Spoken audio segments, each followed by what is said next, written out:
Good morning, Believe Nation. My name is Evan Carmichael. My one word is believe, and I believe that entrepreneurs are going to solve all of the world's major problems. So to help you on your journey, today's message is prepare yourself for success. Over to you, Dr. Sunday Adelaja. I wake up every morning. Espresso keep me going. I wake up every morning.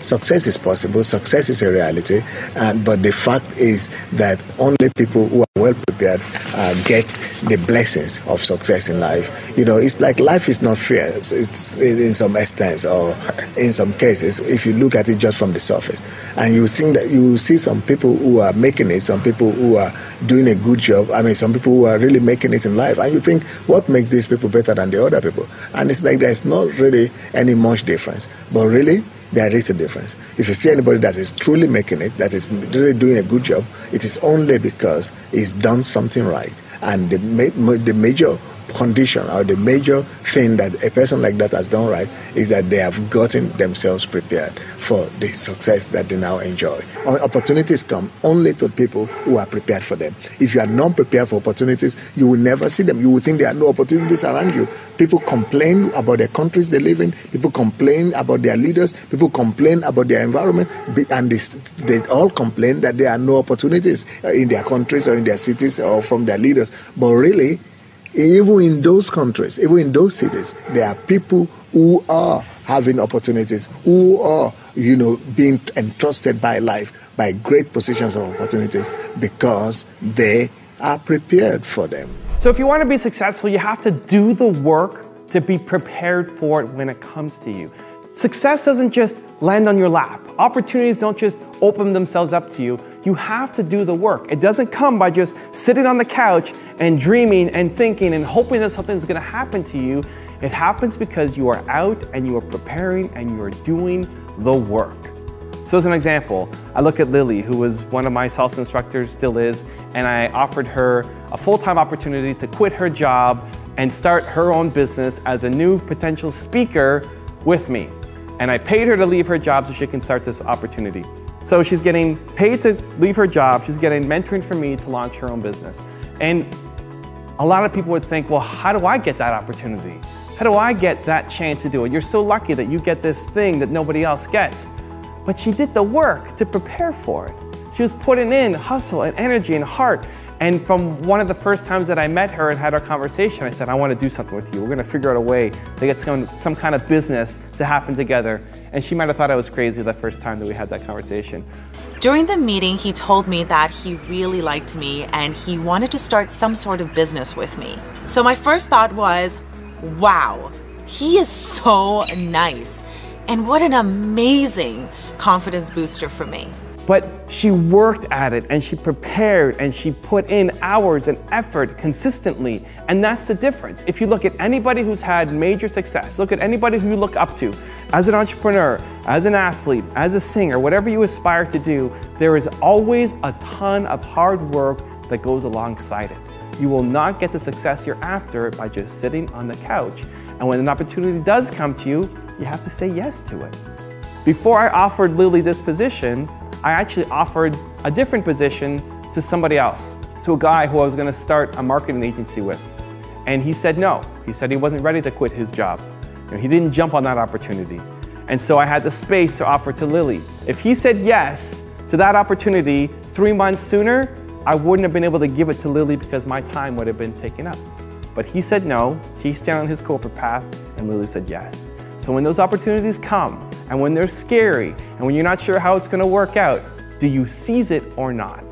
Or do you live the rest of your life in regret, wondering what might have happened?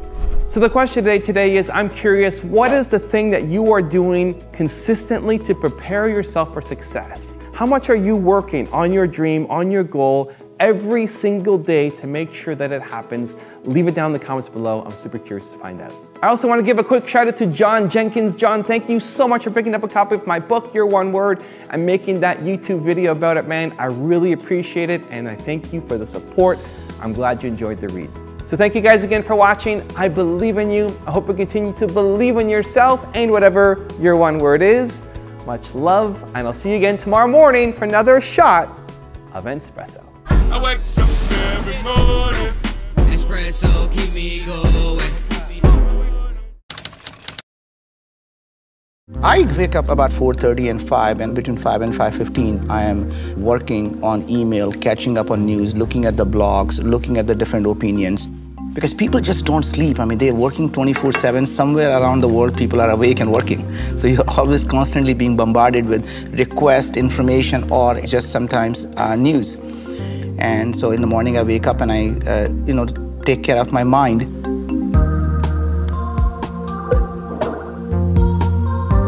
And then after that, I work out, and that's taking care of my body. And then I do meditate before I go to work, so that takes care of my soul. Business is like a war. You have to be completely prepared. And unless you have mind, body, and soul really all ready for it, you just can't fight that battle. How often do you find when you get on set, people are like, do the Sam Jackson thing, do the Samuel L. Jackson thing that we know and love? Not often. No? I don't know what that is. I mean, unless it say motherfucker like 8 times. In a well-crafted place. But I mean, I don't really know what that is. Or to me, the Sam Jackson thing is, I've read the script, I don't know how many times, and I've broken my character down the way I learned to break a character down in the theater. If there's source material, like for George Washington Williams, I'll go to the source material and deal with that. But if not, then, okay, it's up to me to figure out who this guy is. I can figure out when he was born, who his parents were, what his educational background is, military, if he has that, what kind of life experiences he's had, how he feels about this, that, or the other, even down sometimes to what kind of food he eats, just because they're eating scenes in the movie, and I want to figure out what I want to eat when I'm, in that particular scene. And then from scene to scene, what my relationship is with those characters, or what I'm trying to accomplish in this scene that leads to the next scene, that leads to the next scene, that leads to the next scene. So what happens is, the Sam Jackson thing for me, according to my agents and managers, is I'm so prepared when I show up that I expect everybody else to be as prepared as I am. So when a director does not have a shot list for that day, or a director's floundering and trying to figure out what he's doing, he can ask me and I can tell him, because one of the funny things about movies is the director is usually the person on the film set that's got the least amount of experience of everybody there. A director makes one movie every 4 years, every 2 years. Yeah, an actor but a makes director's 7 career years. is what? A good director's career is 15 movies. Yeah. Everybody has done 15 movies in the last 2 years. So we all know, oh, fuck shooting that. That ain't gonna be in the movie. It's like, you don't really need that shot, dude. You don't need that shot. It's like, so there's that shit going. Where did I digress from? No, that was amazing. What are you doing? I don't care. I digress from somewhere, but I show up prepared. Yeah.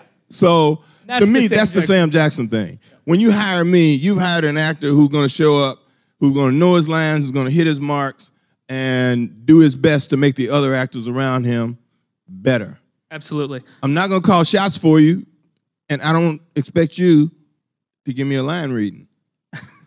And if you do, you hired the wrong motherfucker. With Doubt, which might be the first time that people in film necessarily really appreciated what you were doing.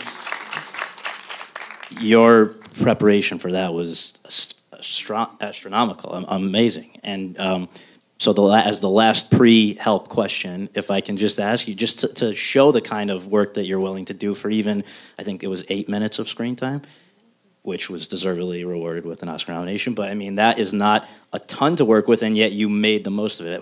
What did you do to prepare for that one? Well, it's based on a play, so I read the play. And after I read the play, I said, I don't even understand this woman. I don't know why this got all this attention. This woman wants to sacrifice her son and da-da-da-da-da. And I had all the kind of responses that you would have with a character that you didn't understand. But it's being an actor, you have to do investigative work. You have to make sure that when people are in the audience, they understand you. And they ultimately feel something. And so I had to write a bio, which ended up being over 100 pages. I talked to people who had seen the play, because I was doing a play at the same time and never saw the play. I read the script probably, I don't know how many times. So I literally studied the script for 4 months before I finally got it. Like, I had the aha moment. And the aha moment is, we always want to feel that decisions are pretty. We always want to believe that decisions are easy. And sometimes they're a Sophie's choice, you know? And sometimes a person's motivations are absolutely pure, but to the outside eye, they look very dysfunctional. And I probably, had the aha moment 2 days before I even started filming. And I was really waiting for that aha moment, because I said, I'm going to be opposite Meryl Streep, and she's going to tear me a new a-hole.